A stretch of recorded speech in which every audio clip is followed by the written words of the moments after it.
मेरे प्यारों, यीशु के नाम से अभिवादन करता हूँ। क्या आज का दिन आपको कैसे लगा? क्या सुबह उठने से परमेश्वर को आपने हृदय से धन्यवाद दिया? परमेश्वर ने रात भर संभाला है, आपको अनुग्रह दिया है, एक नए दिन को देखने के लिए दिया, इसलिए प्रभु को हमें हमेशा धन्यवाद देना है।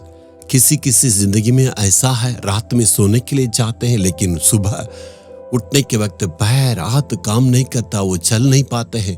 आप अस्पताल में जाइएगा, उनकी स्थिति को गंभीर रूप से आप उसे समझ सकते हैं। परमेश्वर हमें कैसे किस ढंग से संभाला है, ये सारी बातों को समझ के प्रभु को हमें धन्यवाद देना है।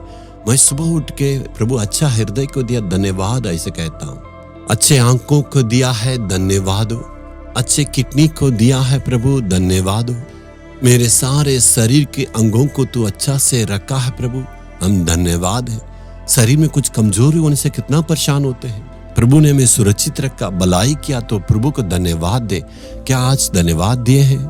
आज उसे स्मरण करके प्रभु को स्तुति करें, प्रभु को धन्यवाद दे। आज का दिन में प्रभु का वचन आपके लिए ये है, प्रभु आपको ऊंचे स्थान में आपको बढ़ाना चाहता है। यदि आप विद्यार्थी हैं तो पढ़ाई में ऊंचे स्थान में, यदि आप काम करते हैं काम में ऊंचे स्थान में रखना चाहते हैं, यदि सेवा करते हैं सेवा में ऊंचा स्थान में, यदि आप बिजनेस करते हैं बिजनेस में ऊंचे स्थान देना चाहते हैं, समाज में ऊंचे स्थान में रखना चाहते हैं, प्रभु की इच्छा है आप ऊंचे स्थान में रहे।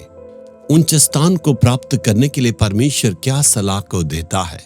भजन संहिता 147 का 6 वचन, यहोवा नम्र लोगों को संभालता है।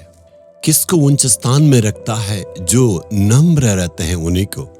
आप ऐसे बाइबल में बहुत सारे लोगों को देख सकते हैं जो नम्र लोग हैं, प्रभु ने उन्हें संभाला है। भेड़ों के पीछे जाने वाला दाऊद को परमेश्वर ने राजा बनाया।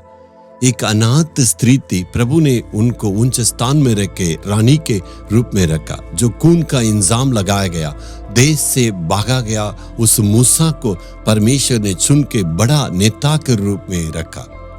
ऐसे बहुत लोगों को आप देख सकते हैं जिसको परमेश्वर ने ऊंचे स्थान में रखा। एक दानियल गुलाम के रूप में रहा, प्रभु उनके ऊंचे स्थान में रखा। प्रभु ऊंचे स्थान में रखने वाले आपको भी करेगा। प्रभु क्या चाहता है आपका जीवन में आप नम्र रहे। प्रभु मूसा के लिए गवाही देता, सारे पृथ्वी में से ये मेरा दास सबों से ये नम्र स्वभाव का रखता है। आपके बारे में क्या गवाही देते?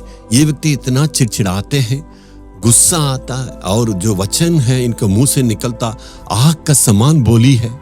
आपका घर में बाहर में या आपके नीचे काम करने वालों को इतना कठिन शब्द से आप कुछ कहते हैं ना, आपको नम्र रहना है। मत्ती 11 अध्याय का 29 वचन में प्रभु कहता ना, यीशु मसीह तू मुझसे सीखो, मैं नम्र और शांत स्वभाव का हूँ।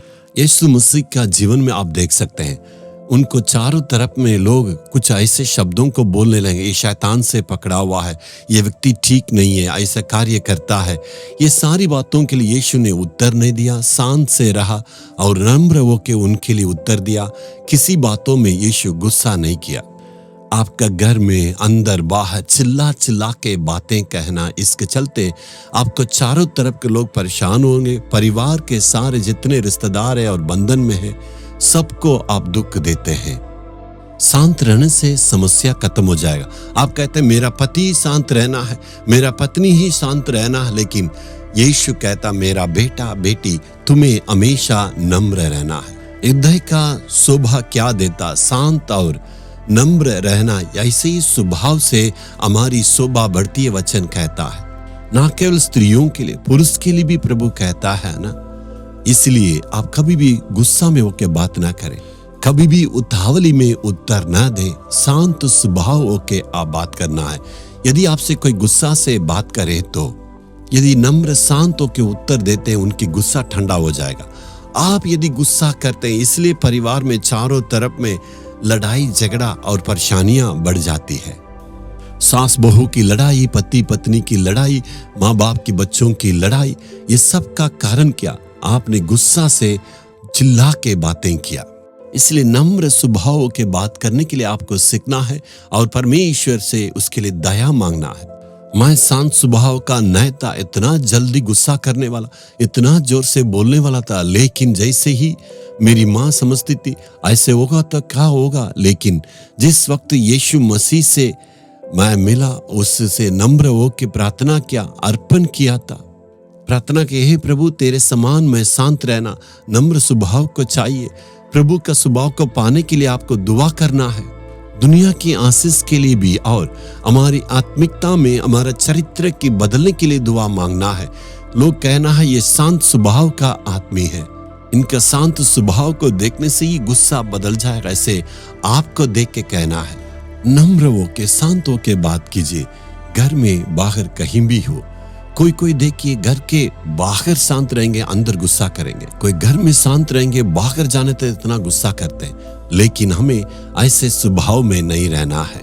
हम यीशु को अनुकरण करने वाले, यीशु का चेला है, उनका समान हमें रहना है। इसलिए परमेश्वर के पास आके हमें दुआ करना है, प्रभु तेरे समान मुझे शांत स्वभाव चाहिए। तो प्रार्थना करने से परमेश्वर जरूर देगा।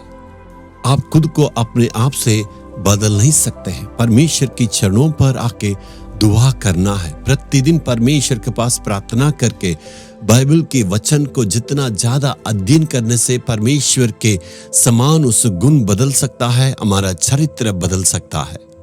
ऐसे अध्ययन दुआ करने से परमेश्वर की उस शांत स्वभाव, नम्र स्वभाव को आप आज प्राप्त कर सकते हैं। क्या आज प्राप्त करेंगे? पढ़ाई में, काम में, सारी बातों में ऊंचे स्थान में परमेश्वर रखेंगे। आपका जीवन में आप महसूस करेंगे, यदि आपका स्वभाव शांत रहने से परमेश्वर करेगा। बहुतों की जिंदगी में नम्र स्वभाव न होने के चलते उसने अपना सेवा को खोया है। बहुतों ने अपने परिवार को, आपके काम को, अपने बिजनेस को भी खोया है।